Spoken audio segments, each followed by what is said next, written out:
W-2 workers need to realize. I've heard about W-2 workers, their savings account accrued, or they match this and that and whatever. They've been fired or let go or furloughed or they quit or whatever, and they lost part of their retirement during all these hits. Well, a lot of people, when they're taking a job, count on that money. Like if they're told when they're being hired, you're paid this much, but you get these perks, they're counting on those perks.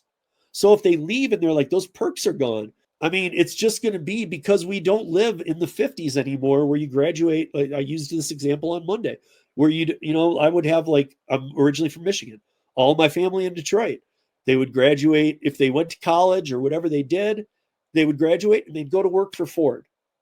When they retired, they would still be working for Ford 50 years later. You had one job, you had one career.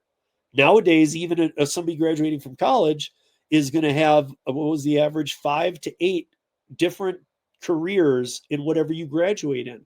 Now, last week, we heard that AI by 2027 will eliminate 25 to 50% of entry-level white-collar jobs. Okay, well, why? Now you're getting to why even go to college. My son's about to go to college, so I'm not dogging on it, and I like his decision. But I'm just saying, like, it's something to think about. Because if they're already like, and we know how fast AI moving, how secure are you at your W-2? And I'm not challenging you guys. If you have a great W-2, keep it. Love it. If you love what you do, sweet. Because the most important thing in life is that you're happy. It is. It's the most important thing.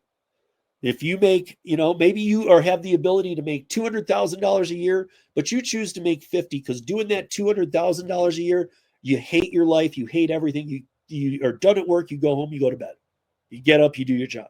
What life is that? At least we have the flexibility. It's something we can always claim to. During some bad times, we can try and pivot. Do enough people pivot outside of their comfort zone? I don't think so, but that's my personal opinion. I think that this gig economy thing has been amazing for all of us to have a way to go. And I'm not saying you need to be a woodworker or you're an artist that builds things out of trash or something, and you're just waiting for that moment. I'm just saying this is a great opportunity to be open all the time to what other opportunities are out there. Because you are an independent contractor by definition, by taxes, by everything, by flexibility alone. No job in this country, I'll repeat it over and over because people need to hear it.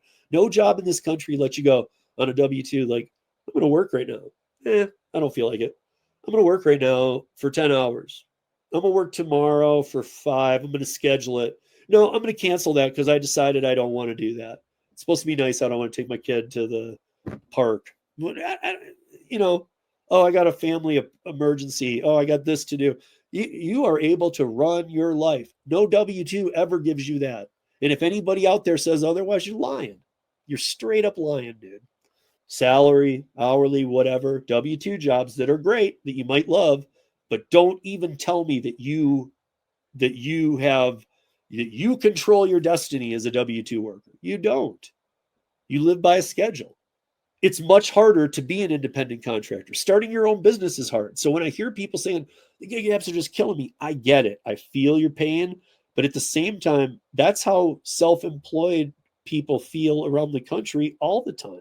Oh my God, I'm struggling so bad. So if you are, maybe you're trying to open a little shop, or you're trying to open a little bakery or something, you can do this on all the off hours. That's going to be able to let you have some income coming in while you're building a business and can't pay yourself. And I'm not saying that's the only thing. It's anything. It's to the part-timers. They're able to do this when they want, for how long they want. I mean, there's just so many advantages. My bottom line thing has been, do you really want everything kicked out from under you before you even have a chance to do something with the status that you've been allowed?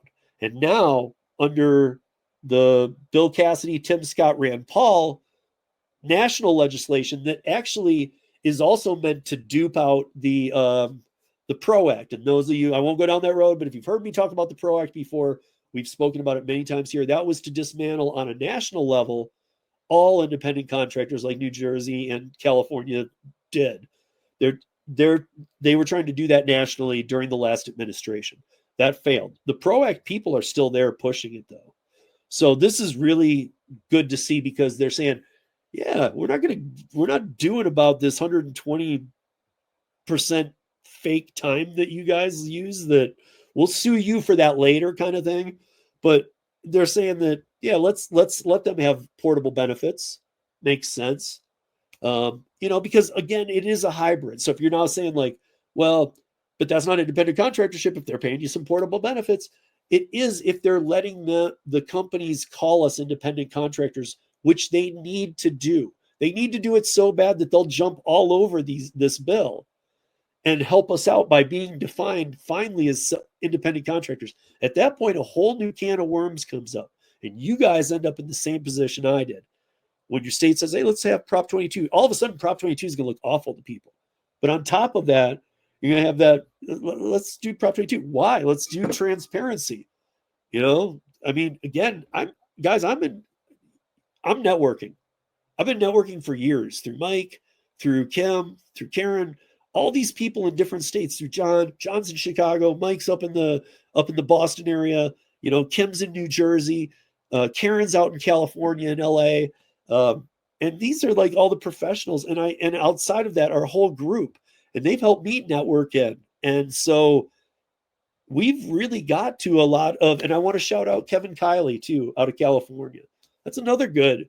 I'm just pointing out some people who I've not fully digested everything that they stand for politically, but from what I've seen, these are people fighting for us to have the right to be independent workers, while an entire group of people, a huge group, is pushing for, they don't know what they want, make them employees, let's tax the crap out of them, and hey, these unions want to take a piece of their money too.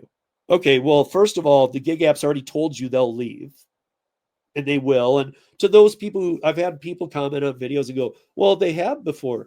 They have had to change things before. The only time they had to change things and did was here in Colorado. They wanted Prop 22. They found out that we were going to fight for transparency instead and didn't even want it. And all of a sudden, dude, when they hear Prop 22, the gig apps, they run to your state to sign it into law right away. So they go, whoo, we thought you guys were going to somehow realize this is a horrible deal, but you didn't. And now we just signed it into law. So you guys are screwed. Because now they control the algorithm too of how much you're fed. You've now given control to the company that you hate to decide how much and how often you'll work. If we can start getting these other states to go with transparency instead, once we did that here, this almost non-existent fund to fight a Prop 22 battle became like 10 times as much money dumped in by all the gig apps, because they were like, wait, you don't want Prop 22, you want transparency? Well, hold on a minute. We're going to all have to ante up and kick into this to fight that. We can't have that. Really? We can't have transparency. Then we can't be labeled independent contractors. That was our fight. We're going to be taking it to other states. And now we can take it to every damn state because this is being pushed. We still were going to anyway, because state by state will decide how those states operate. However, a piece of federal legislation saying, hey, we're allowing this as long as certain amounts of money are being put into their portable benefits, and as long as they have the freedom and flexibility to choose how and when and where they work.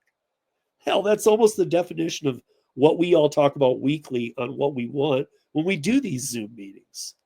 But it's amazing how many more politicians and lobbyists, we have lobbyists that show up in there. And nobody's in there like, if you guys are thinking, am I sitting there going, I'm going to yell at this person? No, I'm stoked when they're in there because I want to hear what they have to say. Sometimes they don't say much at all, I'll be honest. But sometimes when they do speak, even if it's like a bit cryptic, I read into it. I'm trying to figure out, like, what's your angle here? Because even during the court cases here that were pushed, I was involved and I was right there. And when they were using my podcast notes on the Senate floor, the lobbyists became interested in who I was, whereas opposed to like an hour before that, before the Senate floor meeting, I was asking the lobbyists questions like, get out of my way, nobody.